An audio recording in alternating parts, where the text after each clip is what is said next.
Morning, everyone. Boker Tov. Sorry for the little break. We'll be back for good now.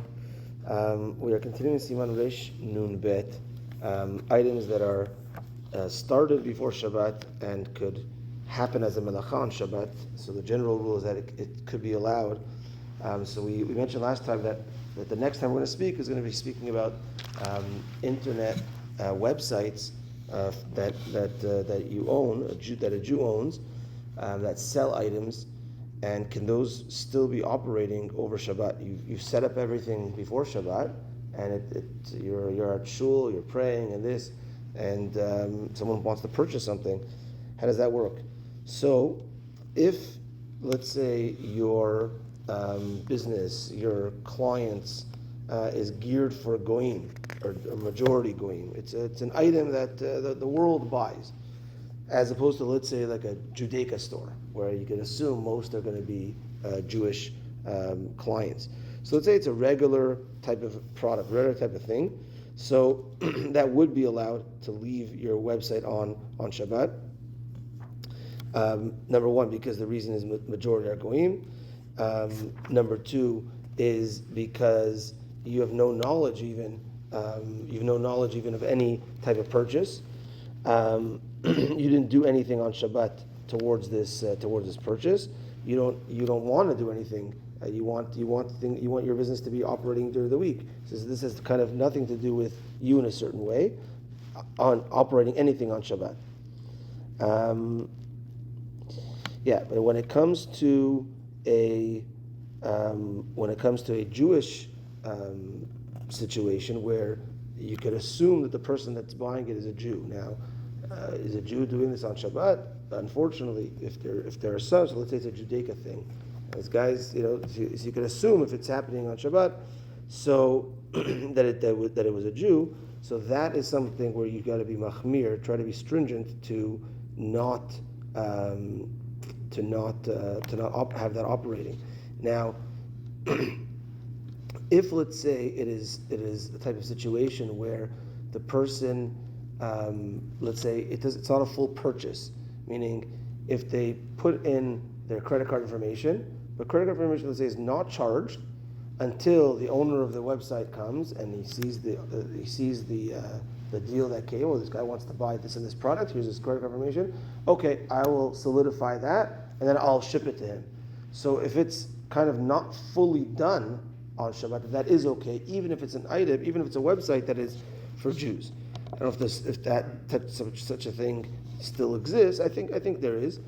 Or also, if let's say it's not going to be shipped on Shabbat, it's not going to be automated because let's say, okay, my website's open, but my store's not open, and people making purchases, it's being shipped to you, but they don't know that really the shipping is starting. Everything's starting once it's Shabbat.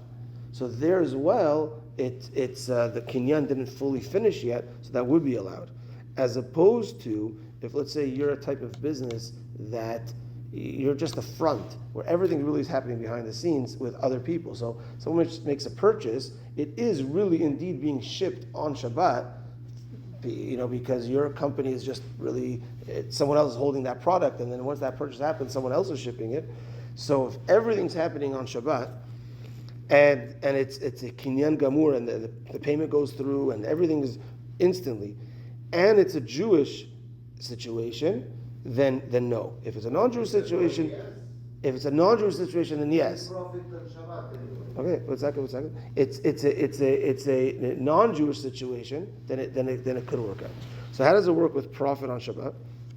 So first of all, is that remember over here that you have, and this is going to be connected to the next case, is that you've worked 6 days a week for this website, for this situation, etc. Right? So your profit is not the profit of Shabbat. Your profit is your profit of your work throughout the week. It's called havla'ah, where it's swallowed into everything else. As opposed to, if let's say your website sells information or sells, let's say, a video, right? So you can only buy this video if you pay on this website. Now, if someone has a monthly fee, and they buy a monthly fee, okay, that's okay. That's again, it's swallowed into the thing. He says you should machmir if let's say once a Shabbat you open your computers, let me see what happened over Shabbat.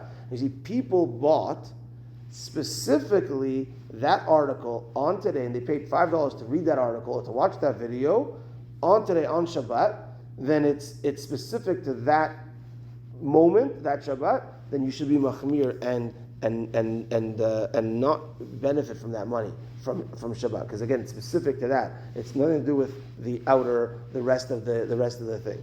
So when it comes to that type of case, then yeah, there would be an issue.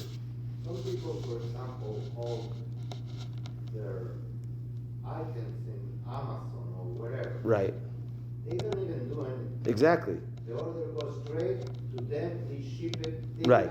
So if it's a non-Jewish to the world, it's okay. But you're still making money on that day on Shabbat. It was shipped and paid on Shabbat. Right. So how come you don't have to have a partner on that day for that profit on that website?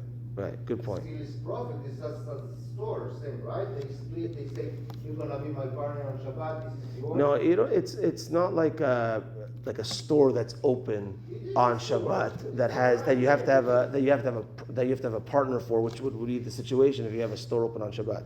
Here, everything else is happening. There's no you're not doing any. Yourself, you're not working. Right. God, you're gonna get. No, but that's a big thing. The fact that you yourself are not working in it is a big thing when it comes to Shabbat. Can operate the store on Shabbat without you work. You have your employees working.